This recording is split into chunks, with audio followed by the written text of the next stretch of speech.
ముందు బేషరతుగా మీరు క్షమాపణ చెప్పాలి. ఎందుకంటే డిసెంబర్ 9న తొలి సంతకం 6 గ్యారంటీల మీద పెడతామని, రుణమాఫీ మీద పెడతామని మాట తప్పినందుకు ముందు క్షమాపణ చెప్పండి. ఇకనైనా ఆగస్టు 15 అమలు చేస్తే మాకు సంతోషం.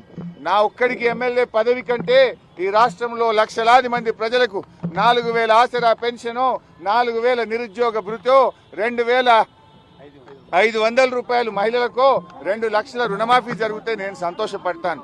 5 ఏళ్లు నాకు పదవిలో లేకపోయినా కూడా రాష్ట్ర ప్రజలకు మేలు జరిగితే నాకు అంతకంటే ఆనందం ఇంకోటి ఉండదు.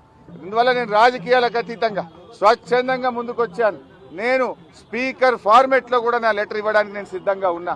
ఇవాళ నీ డిమాండ్లను ఇవాళ ఇక్కడ ఉండే జర్నలిస్టుల చేతిలోనే నా రాజీనామా పత్రాన్ని పెట్టి వెళ్తా ఉన్నా. స్పీకర్ ఫార్మెట్ లో రాజీనామా ఆమోదించుకొని పదవికి దూరంగా ఉండడానికి నేను సిద్ధం. కానీ నువ్వు మరి ప్రజలకు ఇచ్చిన మాట నిలబెట్టుకోవాలని కోరుతా ఉన్నా. 6 గ్యారంటీలు 100 రోజుల్లో అమలు చేస్తామని బాండ్ పేపర్ల మీద రాశారు. చట్టబద్ధత తెస్తామని చెప్పారు. మొదటి రోజే సంతకం పెడతామన్నారు. ఇది సోనియా గాంధీ తల్లిగా ఇచ్చే మాట అని చెప్పి రాష్ట్ర ప్రజలకు మీరు హామీ ఇచ్చారు.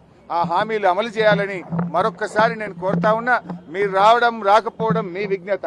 ఒకవేళ మీరు రాకపోతే ఇక్కడ అమర స్తూపం దగ్గరికి వస్తే పూలు పెట్టాలని మీకేదైనా బేసిజాలుంటే కనీసం మీ స్టాఫ్ ద్వారానైనా మీ రిజిగ్నేషన్ లెటర్ పెట్టండి. నేను ఇక్కడ ఉండే జర్నలిస్టులకే నా రాజీనామా లేఖ ఇచ్చిపోతున్నా. మా జర్నలిస్టులే తెలంగాణ ఉద్యమకారులు.